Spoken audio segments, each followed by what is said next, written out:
Hello all, welcome and welcome back to my YouTube channel. आज के इस video में हम हिंदी के नए समीक्षक इस सेक्शन से डॉक्टर राजेंद्र यादव से प्रश्नों को देखना प्रारंभ करेंगे। पिछली वीडियो में हमने डॉक्टर जगदीश गुप्त तक के प्रश्नों को देख लिया था। ठीक है, हमने इन समीक्षकों को देख लिया था पिछली वीडियो में।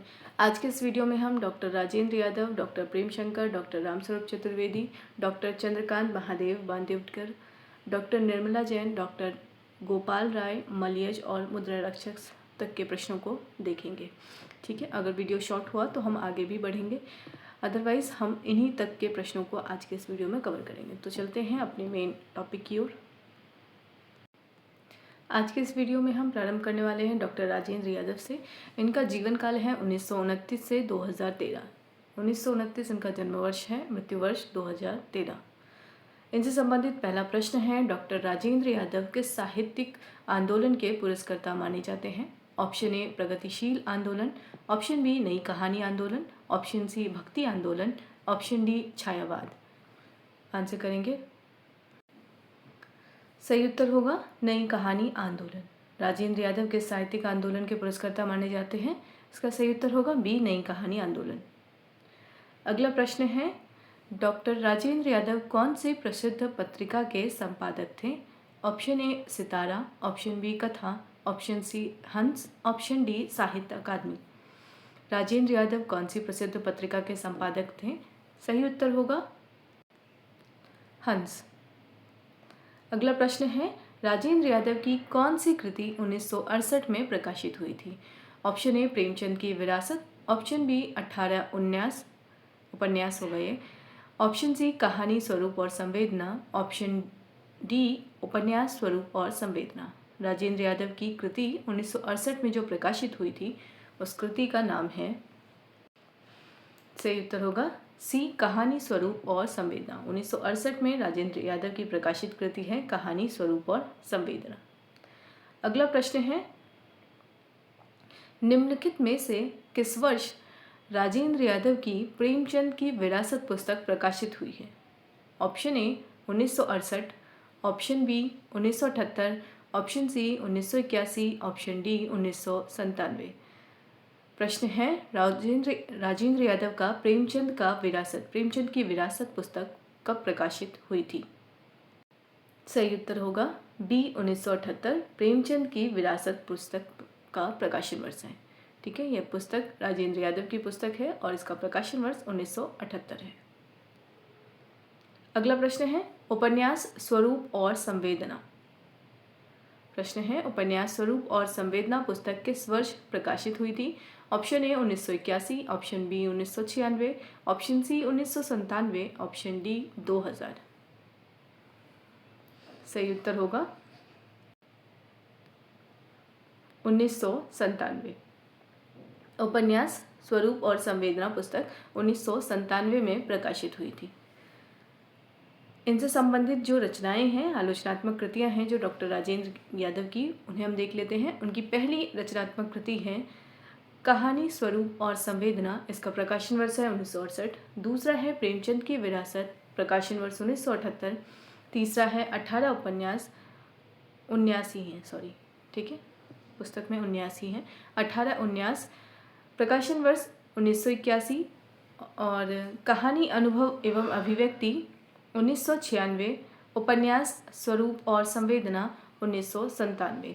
कुल 5 कृतियां हैं इनकी, कहानी स्वरूप और संवेदना, प्रेमचंद की विरासत, 18 उपन्यास, कहानी अनुभव एवं अभिव्यक्ति, उपन्यास स्वरूप और संवेदना। तो ये सभी कृतियां डॉक्टर राजेंद्र यादव की कृति हैं।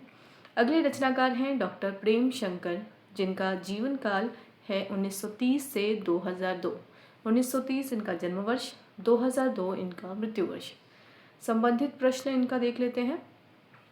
सबसे पहला प्रश्न इनसे संबंधित है, डॉक्टर प्रेम शंकर की कौन सी कृति मध्यकालीन भक्ति साहित्य को नई दृष्टि से विश्लेषित करती है? ऑप्शन ए कामायनी का रचना संसार, ऑप्शन बी प्रसाद का काव्य, ऑप्शन सी नई कविता की भूमिका, ऑप्शन डी रचना और राजनीति। डॉक्टर प्रेम शंकर की कौन सी कृति मध्यकालीन भक्ति साहित्य को नई दृष्टि से विश्लेषित करती है? सही उत्तर होगा बी प्रसाद का काव्य। अगला प्रश्न है, डॉक्टर प्रेमशंकर की कौन सी कृति भक्ति काव्य की सामाजिक सांस्कृतिक चेतना पर केंद्रित है? ऑप्शन ए भक्ति काव्य का समाज दर्शन, ऑप्शन बी भक्ति चिंतन की भूमिका, ऑप्शन सी भक्ति काव्य की सामाजिक सांस्कृतिक चेतना, ऑप्शन डी कृष्ण काव्य एवं सूर। सही उत्तर होगा डॉक्टर प्रेमशंकर की कौन सी कृति भक्ति काव्य की सामाजिक सांस्कृतिक चेतना पर केंद्रित है? सही उत्तर होगा सी भक्ति काव्य की सांस्कृतिक चेतना। ठीक है, डॉक्टर प्रेमशंकर की कौन सी कृति भक्ति काव्य की सामाजिक चेतना पर केंद्रित है? सही उत्तर होगा सी भक्ति काव्य की सामाजिक सांस्कृतिक चेतना। अगला प्रश्न है, डॉक्टर प्रेमशंकर की कौन सी कृति तुलसीदास के राम काव्य पर आधारित है? ऑप्शन ए राम काव्य एवं तुलसी, option B Shriram Sharan Gupt, option C भक्ति चिंतन की भूमिका, ऑप्शन डी भक्ति काव्य का समाजशास्त्र। सही उत्तर होगा डॉक्टर प्रेमशंकर की कौन सी कृति तुलसीदास के राम काव्य पर आधारित है? राम काव्य एवं तुलसी। सही उत्तर होगा ए राम काव्य एवं तुलसी। अगला प्रश्न है, डॉक्टर प्रेमशंकर की भक्ति काव्य का समाज दर्शन कृति कब प्रकाशित हुई थी? ऑप्शन है A 1979, B 1983, option C 1990, option D 2000। सही उत्तर होगा भक्ति काव्य का समाज दर्शन 2000 में प्रकाशन इसका वर्ष है, प्रकाशन वर्ष है। तो 2000 में यह कृति प्रकाशित हुई थी, भक्ति काव्य का समाज दर्शन। सही उत्तर क्या हो जाएगा? डी भक्ति काव्य का समाज दर्शन, प्रकाशन वर्ष 2000। अगला प्रश्न है, निम्नलिखित में से कौन सी कृति डॉक्टर प्रेमशंकर ने 1999 में प्रकाशित की थी? ऑप्शन ए रचना और राजनीति, option B Siyaram Sharan Gupt, option C नई कविता की भूमिका, ऑप्शन डी भक्ति काव्य का समाजशास्त्र। सही उत्तर होगा ए रचना और राजनीति। 1999 में डॉक्टर प्रेमशंकर की कृति जो प्रकाशित हुई थी उसका नाम है रचना और राजनीति। डॉक्टर प्रेमशंकर से संबंधित उनकी आलोचनात्मक कृतियों को हम देख लेते हैं। इनकी 6 आलोचनात्मक कृतियां हैं। प्रसाद का काव्य, प्रकाशन वर्ष 1955। हिंदी स्वच्छंदतावादी काव्य, प्रकाशन वर्ष 1974। भक्ति चिंतन की भूमिका, प्रकाशन वर्ष 1977। भक्ति काव्य की भूमिका, प्रकाशन वर्ष 1977। कृष्ण काव्य एवं सूर, प्रकाशन वर्ष 1977। राम काव्य एवं तुलसी, प्रकाशन वर्ष 1977। प्रसाद का काव्य 1955। हिंदी स्वच्छंदतावादी काव्य, भक्ति चिंतन की भूमिका, भक्ति काव्य की भूमिका, कृष्ण काव्य एवं सूर, राम काव्य एवं तुलसी, ये सभी रचनाएं रामचंद्र तिवारी ने डॉक्टर प्रेमशंकर की आलोचनात्मक कृतियों में शामिल किया है। ठीक है, तो डॉक्टर प्रेमशंकर की आलोचनात्मक कृतियाँ जो थीं वो ये 6 कृतियाँ थीं। सॉरी, और भी कृतियाँ हैं। ठीक है, गैप हो जाने की वजह से वो, चलो ठीक है, हम फिर से देख लेते हैं। तो हमने 6 कृतियाँ डॉक्टर प्रेमशंकर की देख ली। आगे जो उनकी आलोचनात्मक कृतियाँ हैं उनमें है भक्ति काव्य की सामाजिक सांस्कृतिक चेतना 1979, सृजन एवं समीक्षा 1981, कामायनी का रचना संसार 1983, आचार्य नंदुलारे वाजपेयी 1983, नई कविता की भूमिका 1988, भक्ति काव्य का समाजशास्त्र 1990, श्रीराम शरण गुप्त 1993, रचना और राजनीति 1999 और भक्ति काव्य का समाज दर्शन 2000। ठीक है, तो जितने भी प्रश्न में भी आए हैं उन सभी को शामिल किया है मैंने इन रचनाओं में। एक बार फिर से हम डॉक्टर प्रेमशंकर की रचनाओं को देख लेते हैं। प्रसाद का काव्य, हिंदी स्वच्छंदतावादी काव्य, भक्ति चिंतन की भूमिका, भक्ति काव्य की भूमिका, कृष्ण काव्य एवं सूर, राम काव्य एवं तुलसी, भक्ति काव्य की सामाजिक सांस्कृतिक चेतना, सृजन एवं समीक्षा, कामायनी का रचना संसार, आचार्य नंदुलारे वाजपेयी, नई कविता की भूमिका, भक्ति काव्य का समाजशास्त्र, श्रीराम शरण गुप्त, रचना और राजनीति, भक्ति काव्य का समाज दर्शन। अगले रचनाकार हैं डॉक्टर रामस्वरूप चतुर्वेदी। इनका जीवन काल है 1931 से 2003। 1931 इनका जन्म वर्ष है और मृत्यु वर्ष 2003 है। डॉक्टर रामस्वरूप चतुर्वेदी 14वें नंबर पर नए समीक्षकों में शामिल है। इनसे संबंधित जो प्रश्न हैं उनको हम देख लेते हैं एक बार। पहला प्रश्न डॉक्टर रामस्वरूप चतुर्वेदी से संबंधित है। रामस्वरूप चतुर्वेदी मुख्यतः किस पर केंद्रित थे? ऑप्शन ए कहानी लेखन पर, ऑप्शन बी नाटक समीक्षा पर, ऑप्शन सी काव्य भाषा की सृजनात्मकता पर और ऑप्शन डी उपन्यास समीक्षा पर। रामस्वरूप चतुर्वेदी का लेखन किस पर केंद्रित था? सही उत्तर होगा सी, काव्य भाषा की सर्जनात्मकता पर इनका जो लेखन था वह केंद्रित था। अगला प्रश्न है, डॉक्टर रामस्वरूप चतुर्वेदी की कौन सी कृति निम्नलिखित में से कौन सी कृति रामस्वरूप चतुर्वेदी की नहीं है? Option A Hindi Navlekhan, option B Madhyakalin Hindi Kavya Bhasha, option C Gita Rahasya, option D Acharya Ramchandra Shukla आलोचना का अर्थ और अर्थ की आलोचना। सही उत्तर होगा गीता रहस्य रामस्वरूप चतुर्वेदी की रचना नहीं है। इनसे संबंधित रचनाओं को देख लेते हैं।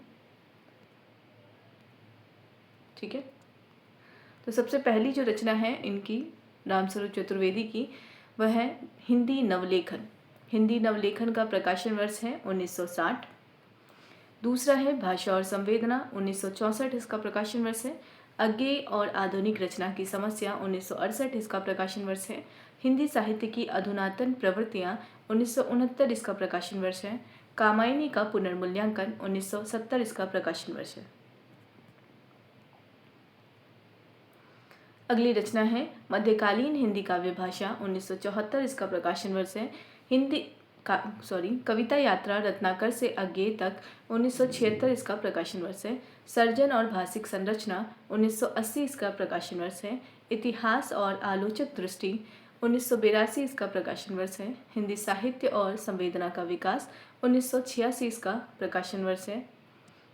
काव्य भाषा पर 3 निबंध, 1989 इनका प्रकाशन वर्ष है। प्रसाद निराला अज्ञेय, 1989 इनका प्रकाशन वर्ष है।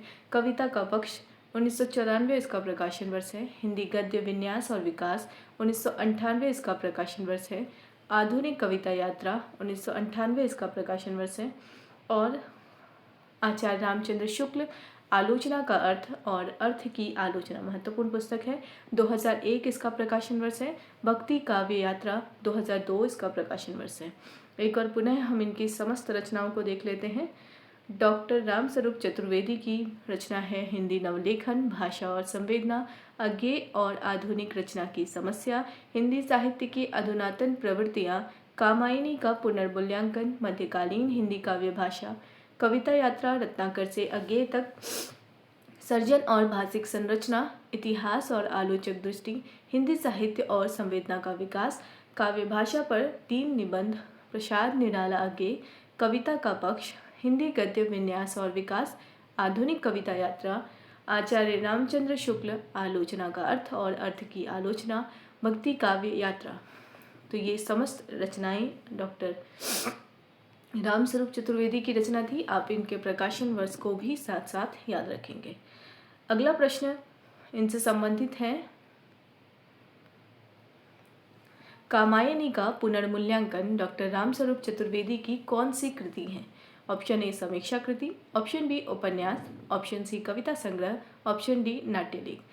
कामायनी का पुनर्मूल्यांकन डॉक्टर रामस्वरूप चतुर्वेदी की कौन सी कृति है? सही उत्तर होगा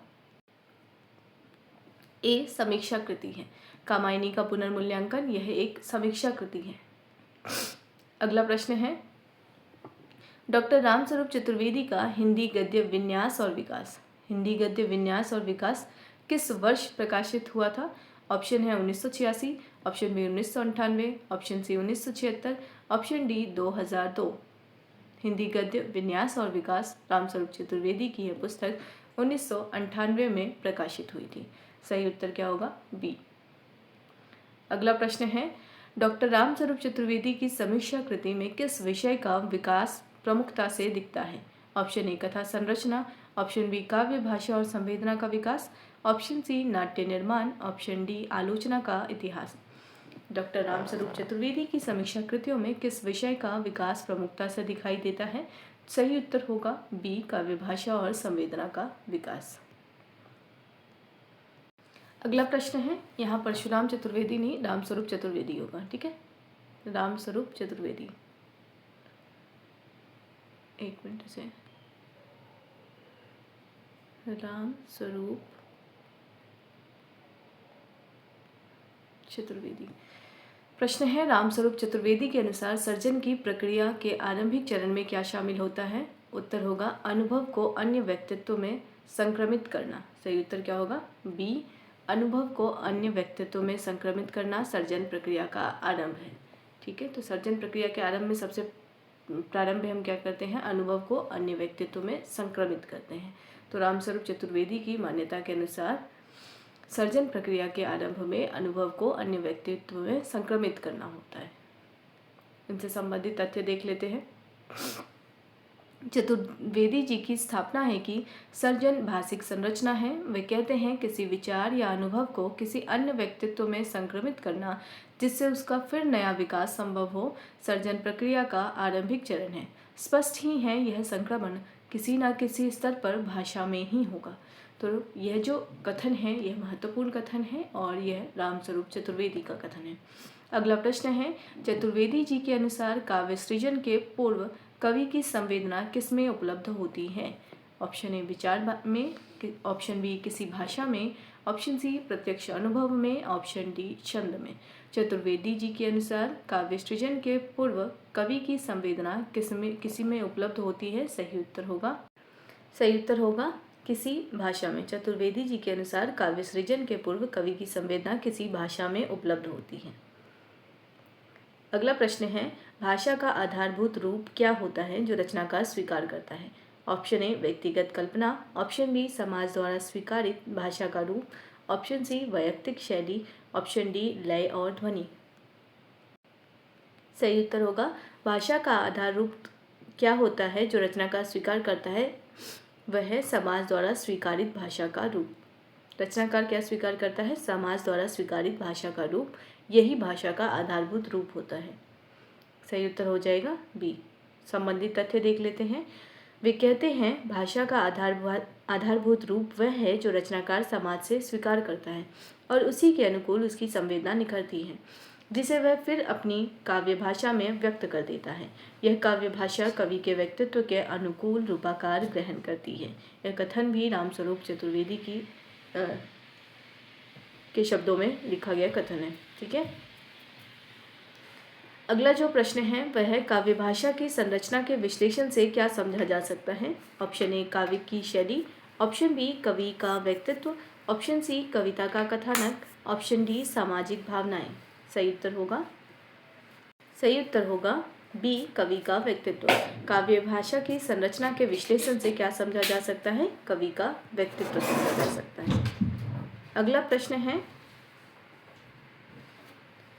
चतुर्वेदी जी के अनुसार अर्थ के संधान को अभिव्यक्त करने वाली केंद्रीय समस्या क्या है? ऑप्शन ए छंद छानना, ऑप्शन बी भाषिक संरचना की समीक्षा करना, ऑप्शन सी शब्द संरचना से गुजरते हुए अर्थ प्रवाह को समझना, ऑप्शन डी कवि की शैली को समझना।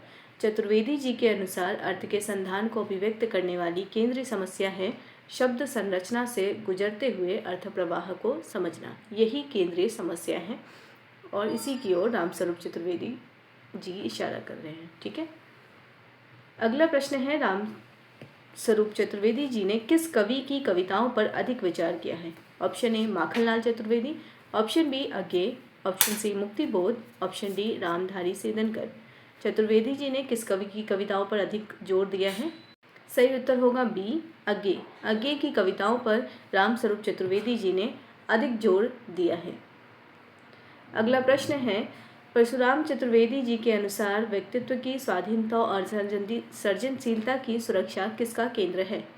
ऑप्शन ए काव्य की पद्य योजना, ऑप्शन बी कवि दृष्टि, ऑप्शन सी कविता का विषय, ऑप्शन डी भाषा का स्वरूप।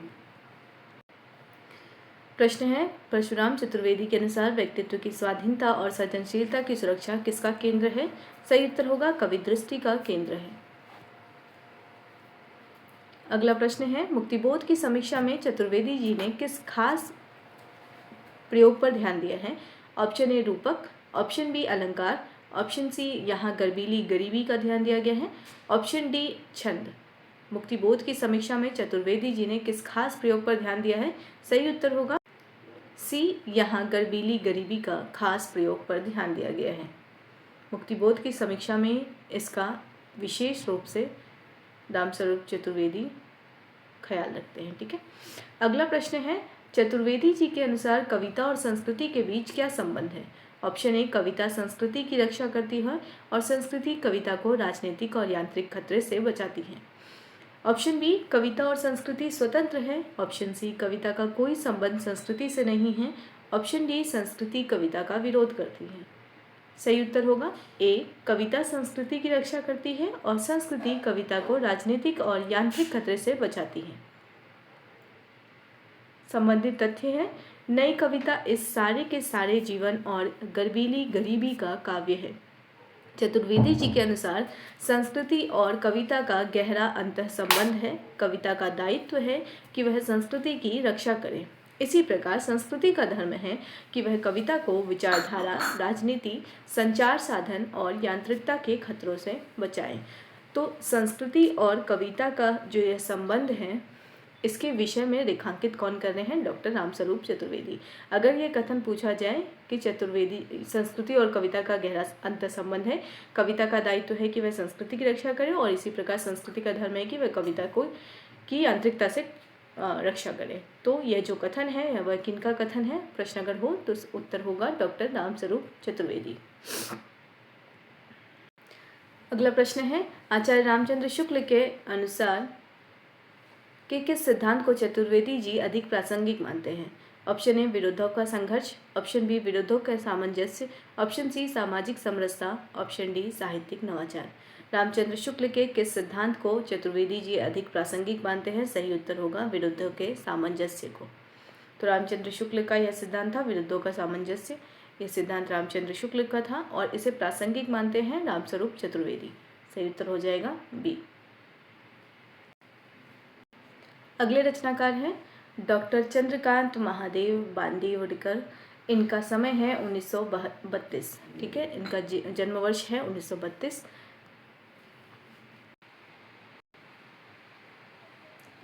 डॉक्टर चंद्रकांत महादेव बांदीवड़कर की समीक्षा कृतियों में कौन सा विषय प्रमुख है? ऑप्शन ए हिंदी और मराठी के सामाजिक उपन्यासों का तुलनात्मक अध्ययन, ऑप्शन बी केवल हिंदी कविता की समीक्षा, ऑप्शन सी केवल मराठी उपन्यासों का अध्ययन, ऑप्शन डी भारतीय दर्शन शास्त्र। डॉक्टर चंद्रकांत महादेव की समीक्षा कृतियों में कौन सा विषय प्रमुख है?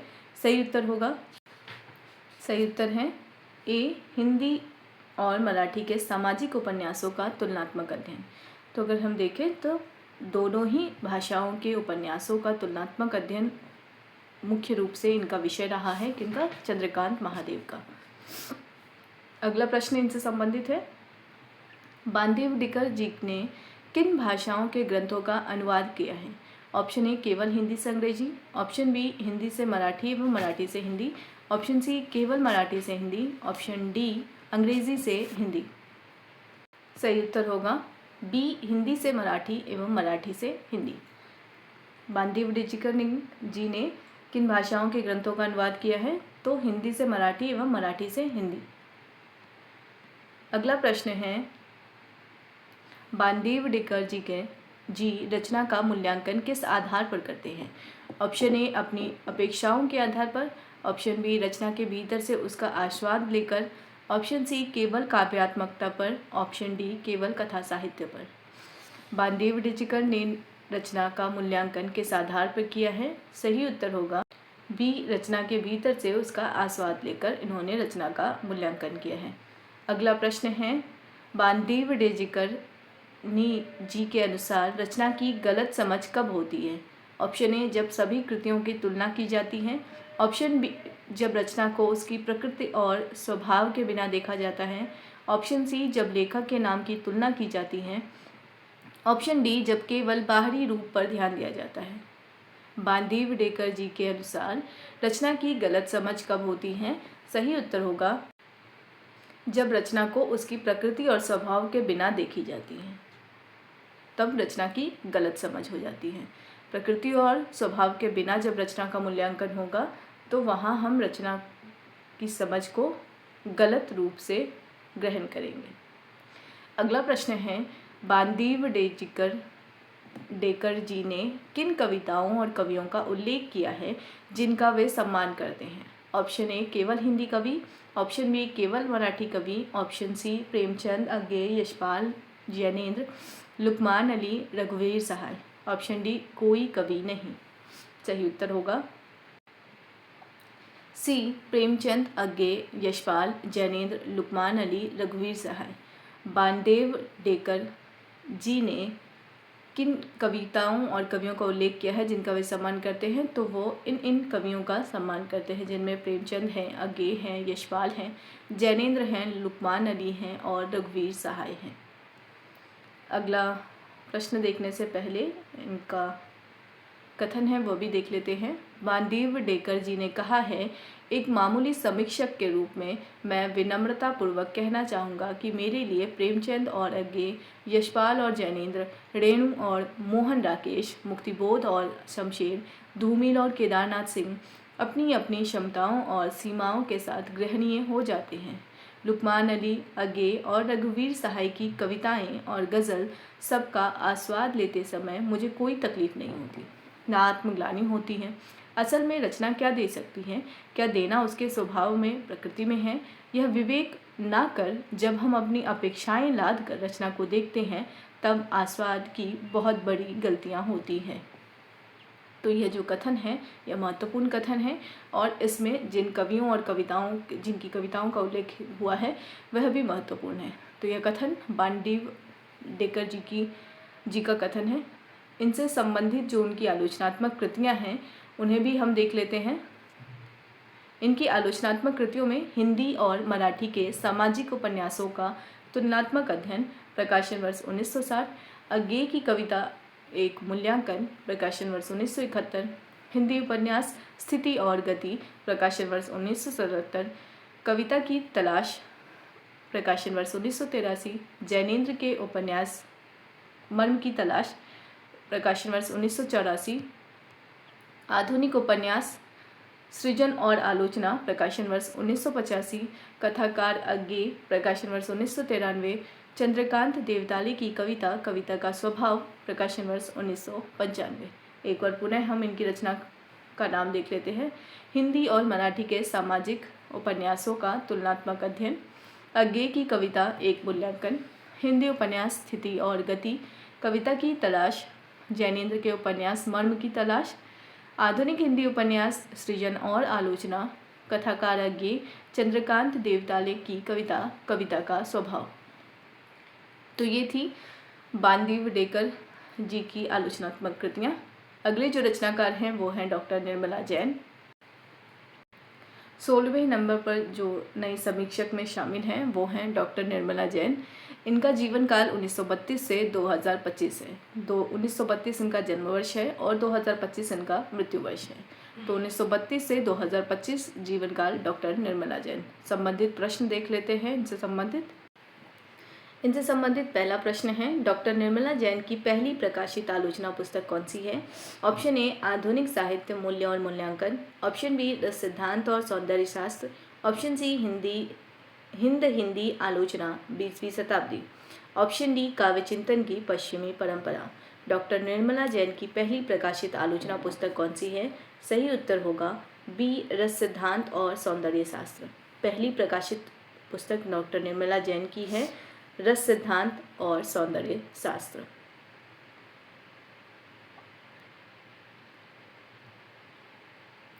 अगला प्रश्न है, निम्नलिखित में से कौन सा विषय डॉक्टर निर्मला जैन की आलोचना का मुख्य केंद्र रहा है? ऑप्शन ए नाटक विश्लेषण, ऑप्शन बी काव्यालोचना, ऑप्शन सी उपन्यास लेखन, ऑप्शन डी यात्रा वर्णन।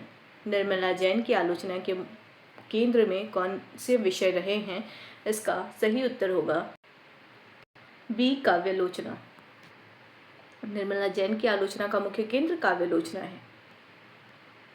अगला प्रश्न है, प्रोफेसर अमरनाथ शर्मा के अनुसार निर्मला जैन की आलोचना कैसी है? ऑप्शन ए केवल सैद्धांतिक, ऑप्शन बी केवल व्यवहारिक, ऑप्शन सी सैद्धांतिक भी और व्यवहारिक भी, ऑप्शन डी भाषा के प्रति अप्रतिबद्ध। प्रोफेसर अमरनाथ शर्मा के अनुसार डॉक्टर निर्मला जैन की आलोचना सैद्धांतिक भी है और व्यवहारिक भी। सही उत्तर होगा सी। संबंधित तथ्य देख लेते हैं।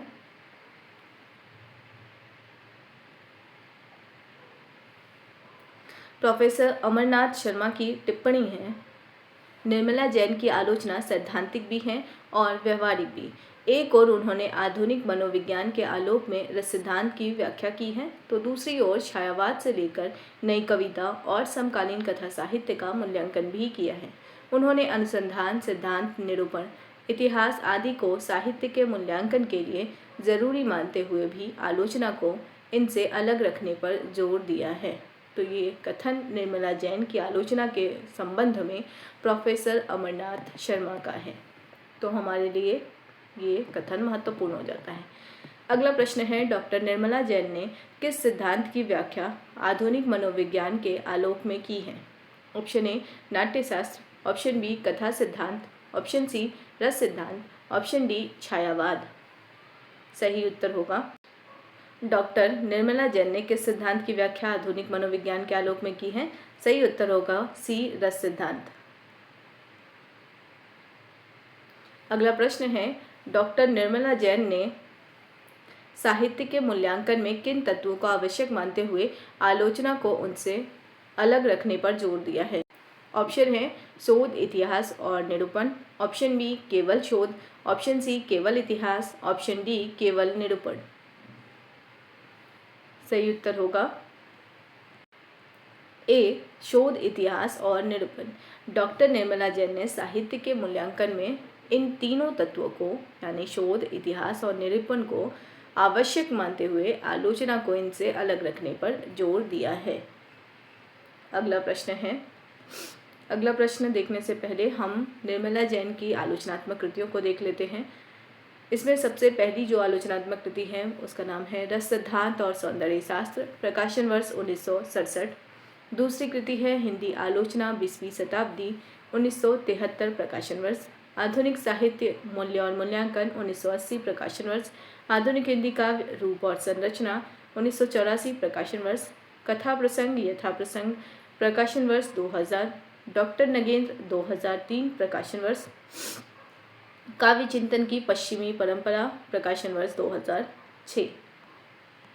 कथा समय में 3 हमसफर प्रकाशन वर्ष 2011। हिंदी आलोचना का दूसरा पाठ प्रकाशन वर्ष 2013। कथा और समय का सच 2015 प्रकाशन वर्ष। प्लेटो के काव्य सिद्धांत और कविता का प्रतिसंसार। तो ये सभी रचनाएं डॉक्टर निर्मला जैन की रचनाएं थी। एक बार पुनः हम इन रचनाओं के नाम को देख लेते हैं। रस सिद्धांत और सौंदर्य शास्त्र, हिंदी आलोचना 20वीं शताब्दी, आधुनिक साहित्य मूल्य और मूल्यांकन, आधुनिक हिंदी काव्य रूप और संरचना, कथा प्रसंग यथा प्रसंग, डॉक्टर नगेंद्र काव्य चिंतन की पश्चिमी परंपरा, कथा समय में 3 हमसफर, हिंदी आलोचना का दूसरा पाठ, कथा और समय का सच, प्लेटो के काव्य सिद्धांत, कविता का प्रति संसार। अगले रचनाकार हैं 17वें नंबर पर हैं डॉक्टर गोपाल राय। इनका जीवन काल 1932 से 2015 है। 1932 इनका जन्म वर्ष है और 2015 इनका मृत्यु वर्ष है। तो हमारे लिए ये भी इम्पोर्टेंट है। इनसे संबंधित प्रश्नों को देखते हैं। पहला प्रश्न है, डॉक्टर गोपाल राय की कौन सी कृति हिंदी कथा साहित्य और विकास पर पाठकों की रुचि का प्रभाव के बारे में है? ऑप्शन ए उपन्यास का शिल्प, ऑप्शन बी हिंदी कथा साहित्य और विकास पर पाठकों की रुचि का प्रभाव, ऑप्शन सी आगे और उनके उपन्यास, ऑप्शन डी रंगभूमि और पुनर्मूल्यांकन। तो इसका सही उत्तर होगा बी हिंदी का कथा साहित्य और विकास पाठकों पर रुचि की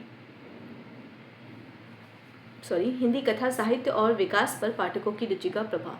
डॉक्टर गोपाल राय की कौन सी कृति हिंदी कथा साहित्य और विकास पर पाठकों की रुचि का प्रभाव के बारे में बताती है? तो पुस्तक का नाम है हिंदी कथा साहित्य और विकास पर पाठकों की रुचि का प्रभाव। ये रचना का नाम है और यह रचना गोपाल राय की रचना है। अगला प्रश्न है, हिंदी उपन्यास कोश कितने भाग डॉक्टर गोपाल राय ने प्रकाशित किए हैं? Option A 1, option B 2, option C 3, option D 4। Hindi उपन्यास कोश कितने भाग में है? सही उत्तर होगा 2, बी उत्तर 2, यानी हिंदी उपन्यास कोश 2 भागों में प्रकाशित है। अगला प्रश्न है, डॉक्टर गोपाल राय की कौन सी कृति उपन्यास की संरचना पर आधारित है? ऑप्शन ए उपन्यास की संरचना, ऑप्शन बी हिंदी कहानी का इतिहास, option C Mahabhoj, option D Divya. सही उत्तर क्या होगा? उपन्यास की संरचना ही इनकी मूल कृति है जो संरचना पर आधारित है।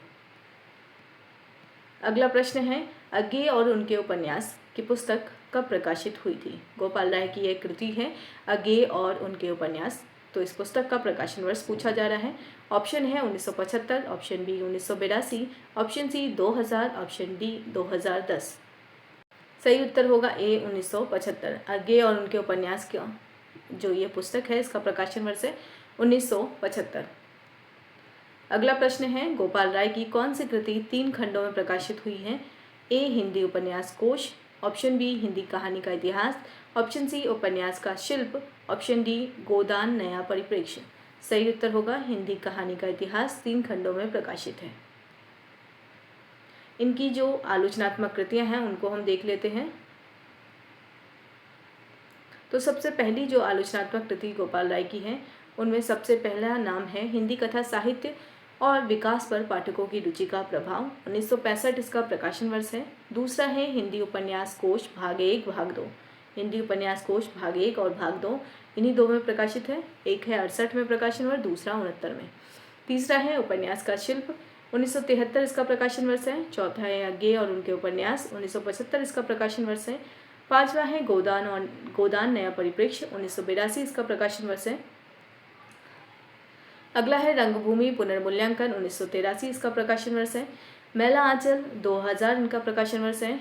दिव्या 2001 प्रकाशन वर्ष है। महाभोज 2002 प्रकाशन वर्ष है। हिंदी उपन्यास का इतिहास 2002 प्रकाशन वर्ष है। उपन्यास की संरचना 2006 प्रकाशन वर्ष है।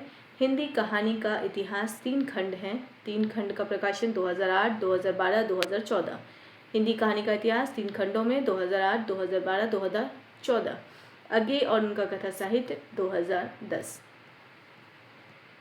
तो ये थे गोपाल राय की आलोचनात्मक कृतियाँ। एक बार पुनः हम इनका नाम देख लेते हैं। हिंदी कथा साहित्य और विकास पर पाठकों की रुचि का प्रभाव, हिंदी उपन्यास कोश भाग 1 भाग 2, उपन्यास का शिल्प, अज्ञे और उनके उपन्यास, गोदान नया परिप्रेक्ष्य, रंगभूमि पुनर्मूल्यांकन, मैला आंचल, दिव्या, महाभोज, हिंदी उपन्यास का इतिहास, उपन्यास की संरचना, हिंदी कहानी का इतिहास 3 खंड, अज्ञे और उनका कथा साहित्य। तो यहाँ तक हमने गोपाल राय से संबंधित आलोचनात्मक कृतियों को देखा और उनके आलोचना के केंद्रीय विषयों को देखा। आगे हम मलयज से प्रारंभ करने वाले हैं और बाकी के समीक्षकों को हम अगले वीडियो में कवर करेंगे। फिलहाल इस वीडियो को यहीं पे एंड करते हैं। वीडियो को एंड तक देखने के लिए थैंक यू सो मच।